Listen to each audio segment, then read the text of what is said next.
بچے نے بسم اللہ سے ٹوٹی ٹوٹی پڑھی، الف با تا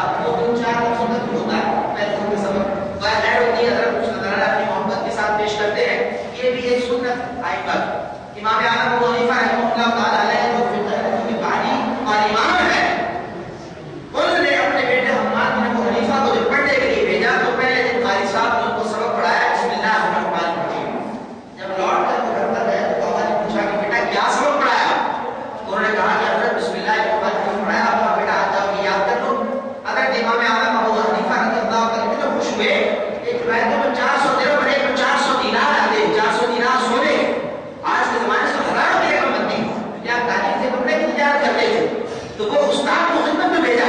استاد نے جب دیا کیا عام سا استاد تھا, اس کی سمجھ میں یہ روس کی باتیں تو آئی. اس نے کہا میں نے کوئی اتنا کمال کا سبق تھوڑی پڑھایا, بسم اللہ پڑھائی ہے, اتنا میں انعام دے دیا آپ نے. آپ نے فرمایا کہ آج کے بعد بیٹا ان سے سبق نہیں پڑھنا, کسی اور استاد کے پاس جا کے پڑھنا. اس سے غلطی کیا ہو گئی, کہا تم بسم اللہ اور الف کو کوئی چھوٹا سبق سمجھتے ہو. میں تو سمجھتا ہوں اگر یہ پہلا سبق میرے بچے کو یاد ہو گیا, کچھ اور یاد ہو رہا ہو, میری ضمانت ہو جائے. سبحان اللہ, اللہ اکبر, یا رسول اللہ. کوئی اور سبق بچے کو یاد ہونا ہو, ارے اللہ کا نام بھی بچے کی زبان میں رہ گیا, دل میں رہ گیا, دماغ میں رہ گیا, میرا بچہ بھی جنتی, میں بھی جنتی ہو جاؤں. سبحان اللہ. سمجھا؟ ہاں, تمہارے بھائی صاحب کے پاس جو میرا بچہ آتا ہے, فرماتے پڑھاتے ہیں عارف واہ اور چلے جاتے ہیں. یہ تو 2-3 الفاظ پڑھائے گئے, لیکن کچھ اللہ والے ایسے بھی ایک لفظ سے آگے پڑھا نہیں ساری زندگی. ہاں, ایک لفظ سے آگے پڑھا نہیں. حضرت بابا مجھے شاہ صاحب رحمۃ اللہ علیہ پنجاب کی ہستی, ولی یہ کام منصور قاری صاحب کے پاس لے گئے. میں بسم اللہ الرحمن الرحیم پڑھایا, بیٹے پڑھو پڑھو باب. قاری صاحب معاف کریں, مجھے تو الف نے اتنا گھما دیا ہے, بات تک میں پہنچے ہی نہیں. سبحان اللہ. ابھی تو الف کے رازوں سے نکل جاؤں تو کہاں تک جاؤں گا نا. انہوں نے کہا حضرت الف میں کیا رکھا ہے, کہا الف اس جگہ سے اس جگہ اور اس جگہ سے جنت تک سارا کا سارا معاملہ الف کے اندر. سبحان اللہ. اسی لیے انہوں نے کہا تھا الف اللہ چمبیلی بھوکی, اسی لیے کہا تھا الف, کہ الف کے اوپر بار بار آپ ان کے کلام کو کھنگالتے رہے, صوفیاء کے کلام کو کھنگالے, الف کا تصور بہت ملتا. اس الف کو سمجھ جاؤ, با تا سا یا سب سمجھ آ جائے گا. اور جو اس کو نہ سمجھا تو پھر یاد بھی پڑتا رہے تو وہ مفسر قرآن تو بن سکتا ہے, لیکن مسلمان نہیں بن سکتا.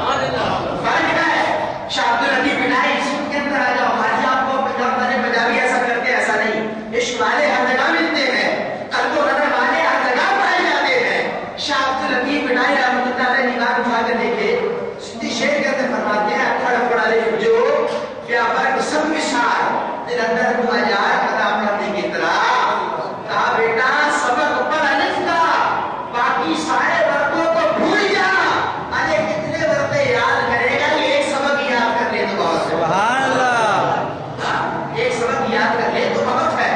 اب یہ ساری بات آ گئی, اسی لوٹ کر آپ واپس آئے, دوسرا وقت رہ گیا اور بات ابھی ذرا سی بات تھی اپنے شاعر سے پڑھا دیا ہے فقط زیب داستان کے لیے. یہ بات بڑھتی جا رہی ہے کہ آخر بچہ آیا, اس کو کہا کہ بیٹا سبق لے لیا. اب وہ صوفیاء کی بات تھی نا, آپ بچوں کے سبق دیا. جاتے وقت ہر قاری صاحب کیا کہتا ہے, بیٹا جو سبق پڑھایا ہے اسے یاد رکھنا. ایسے کہتے ہیں, ایسا تو نہیں کہتا بیٹا یہ سبق پڑھایا بھول جانا, تو کوئی نہیں کہتا. یہی کہتا ہے بیٹا جو پڑھایا ہے یاد رکھنا. مولانا صاحب علامہ صاحب جو یہاں کے خطیب اور امام ہے, ہر جمعے ایک سبق پڑھاتے ہیں آپ کو, اور پیغام کیا ہوتا ہے کہ مولانا صاحب آپ کو بھی یاد رکھیے گا کہ ہم تو اللہ کے بندے, ہم تو سارے شہر الاسلام ہیں. یہاں سے نکلے تو بھول گئے حضرت عزت پر درد دیا, چوری پر, بدنجامی پر, بدنگاہی پر, زنا پر, برائی پر, ظلم پر, ڈکیتی پر, سب پر درد دیا. لیکن یہاں سے بات نہیں, وہ سارا درس بھول گیا. لیکن بہرحال کی کوشش یہ تھی کہ آپ اس درس کو یاد رکھنا.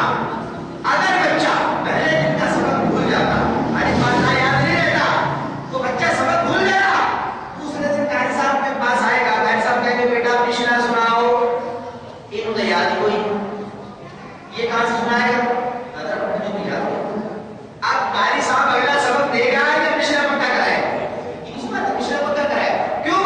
کیونکہ اس کی محدود میں پچھلا سبق یاد نہیں رہا, اگلا سبق مل سکتا نہیں. آپ کو پچھلا یاد نہیں, آپ اس یادگار کو بھول گئے تو اگلی یادگار آپ کو کیسے بھی یاد, ایسا نہیں ہو سکتا.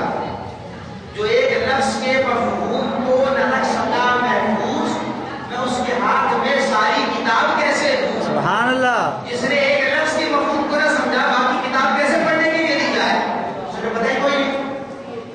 اس لیے یاد کی بڑی اہمیت. جو بچہ اپنے سبق کو یاد نہ رکھے گا, چاہے وہ 50 سال کی عمر پہ پہنچ جائے, تو اسے یہ سبق یاد نہ رہیں گے, اس کی زندگی بیکار. عام الفاظوں میں مختصر وقت کے اندر مختصر جملے میں کیا کہیں گے, جسے اپنے بچپن کی کوئی بات یاد نہ ہو, جوانی میں کیسے پڑھا پڑھا, باپ کون ہے, باپ کون ہے, بہن کون ہے, بھائی کون ہے, باپ کون ہے, کچھ پتا نہیں, اسے ہمارے معاشرے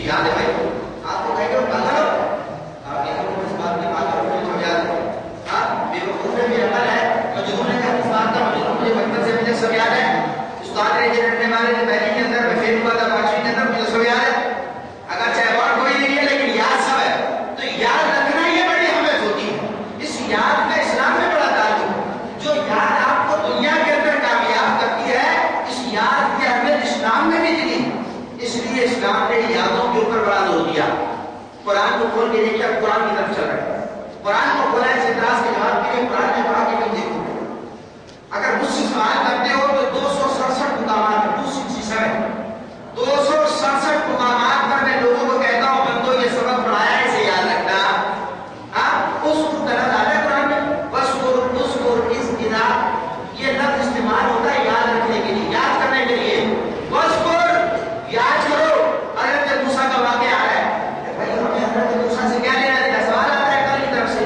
حضرت موسیٰ گزر گئے ہم کی زندگی میں ہے ہمیں حضرت موسیٰ سے کیا کرنا انہوں نے لاٹھی پانی کے لیے وہ چٹان شب ہو گئی 12 چشمے ٹوٹ گئے ہمیں درس کیا دیا جا رہا ہے بس وہ اس اذا کے ذریعے شروع کر کے اے بندو یہ واقعہ میرے موسیٰ کا تھا انہوں نے پتھر پر جو عصا مارا تھا اس سے 12 چشمے ٹوٹے تھے اے پروردگار حضرت موسیٰ تو ہزاروں سال پہلے گزر گئے آپ ہزاروں سال پہلے گزر گئے عصا مارا بہت اچھی بات ہے تیرا غصہ تھا تو نے اس کے اندر سے پانی نکال دیا ہمیں کیوں درس دے رہا ہے کہ یاد رکھو حضرت عیسیٰ بغیر باپ کے پیدا ہوئے اللہ کتاب شروع کر رہا ہے وَذْكُرْ بندو یاد رکھو حضرت عیسیٰ بغیر باپ کے پیدا ہوئے ہم یاد کیوں رکھیں سوال ہے ہم کی طرف سے تو پوچھتی ہے اس کو تو سوال جواب کا مسئلہ ہے ہم پہ سوال کرتی ہے یعنی جتنے واقعات آپ دیکھیں انبیاء کے قرآن واقعہ بیان کرنے سے پہلے کہتا واقعہ بعد میں بیان ہوتا ایسا نہیں کہ واقعہ بیان ہو گیا آپ کہا کہ بیٹا اس کو یاد کرو